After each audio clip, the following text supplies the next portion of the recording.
दिल्ली में सांसद हूं और बिहार, यूपी, झारखंड से मेरा संबंध है, तो मेरा मन वहां पे चला गया। मैं तो आपके लिए भी कहूंगा मेरे साथी, लेकिन आप लोग अपने अपने लोगों के लिए कहिएगा।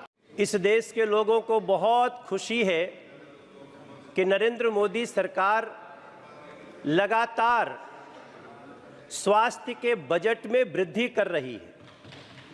इस बार भी कई लोगों की बातचीत में आया है कि जो स्वास्थ्य का बजट पिछली बार 80,517 करोड़ था, अब वो 90,958 करोड़ का बजट है। सभापति महोदय, ये बताता है कि सरकार स्वास्थ्य को लेकर के कितनी गंभीर है। और उसमें भी एक समय था जब इसी सरकार में हमने देखा था कि स्टंट जो लाखों रुपए का होता था, और उस स्टंट को नरेंद्र मोदी जैसे प्रधानमंत्री ने, जो गरीब घर से आते हैं, गरीबों के दिल की बात समझते हैं, और इस देश में स्टंट उसकी कीमत मात्र 26,000 कर दी गई थी, जिसके कारण आज गरीब से गरीब घरों में भी लोग इस हृदय के समस्याओं को दूर करने के लिए अब सक्षम हो रहे हैं।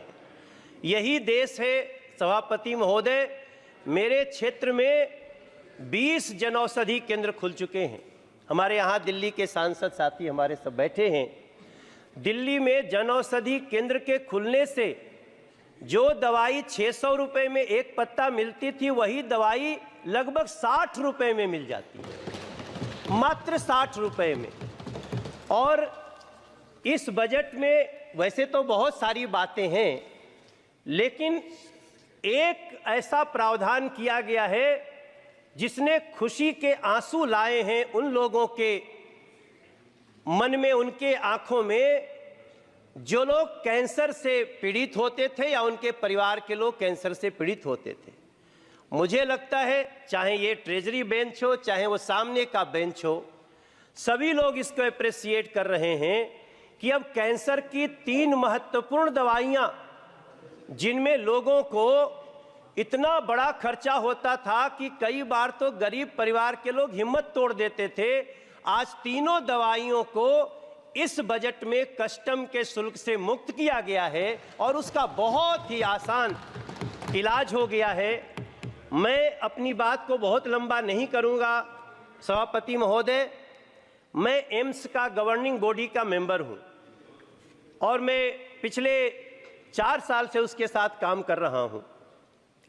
मुझे लगातार लोगों के जो कॉल्स आते हैं, लोग जैसे परेशान होकर आते हैं, तो मैं 2 सुझाव देना चाहता हूं इस बजट के मार्फत।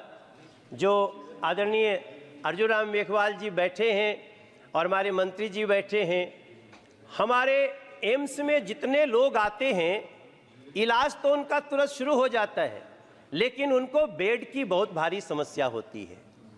इसके तहत जो लोग उनको लेके आते हैं, जिसका इलाज शुरू हो गया, वो सड़कों पे सोते हैं सभापति महोदय। उनके परिजन जो रहते हैं वो इतने बुरे स्थिति में होते हैं कि इलाज तो जिसका हो रहा है, बाकी जो जीवन होता है वो बड़ा दयनीय होता है। मेरी प्रार्थना है, दिल्ली में हम सब कोशिश करेंगे कि हम डीडीए के मार्फत जगह दिलाएं बिहार के लिए, क्योंकि बिहार के सबसे ज़्यादा मरीज आते हैं सभापति महोदय। बिहार झारखंड के लिए एक ऐसा भवन बने जहां जो उनके मरीज आए या लोग आए तो पहले वहीं उनके संबंधित डॉक्टर देख लें किस स्थिति में आए हैं, कहां भेजना है। और एक अंतिम बात सभी के लिए, हाँ, मैं तो चूंकि मैं दिल्ली में सांसद हूं और बिहार, यूपी, झारखंड से मेरा संबंध है, तो मेरा मन वहां पे चला गया। तो हाँ, नहीं, बिल्कुल, मैं तो आपके लिए भी कहूंगा मेरे साथी, लेकिन आप लोग अपने अपने लोगों के लिए कहिएगा। आप चेयर को एड्रेस करें। जी, सभापति महोदय, इधर मत देखिए। तो हम जमीन दिलवाने में भी मदद करेंगे सिर्फ, और मुझे जो मैं अंदर कमेटी में बैठता हूं, एम्स इसको करने में बहुत उत्सुक होगा, ये हमारा विश्वास है।